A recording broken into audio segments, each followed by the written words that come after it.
তাছাড়া আমি তো পদত্যাগ করি নাই। জি আপা। আপা সবচেয়ে বড় কথা হচ্ছে যে আমাদের কনস্টিটিউশনের আর্টিকেল 57 অনুযায়ী যেভাবে পদত্যাগ করতে হয়, জি আপা, আমার কিন্তু সেভাবে পদত্যাগ করা হয়নি। মাননীয় প্রধানমন্ত্রী পদত্যাগ করেছেন এবং এখন একটা ইন্টারিম গভর্নমেন্ট ফর্ম করে আমরা আমাদের কার্যক্রম পরিচালনা করব। প্রিয় দেশবাসী, আসসালামু আলাইকুম। আপনারা জানেন প্রধানমন্ত্রী শেখ হাসিনা রাষ্ট্রপতির কাছে পদত্যাগপত্র জমা দিয়েছেন এবং আমি তা গ্রহণ করেছি। সে কিন্তু ওই জন্য 6 তারিখে জায়গায় 5 তারিখে নিয়ে আসলো।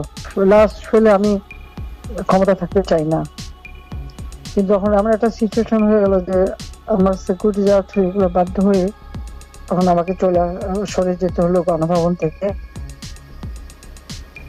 যার ফলে আমার বঙ্গভবনে যে মহামান্য রাষ্ট্রপতির কাছে আমার পদত্যাগপত্র জমা আমি দেইনি।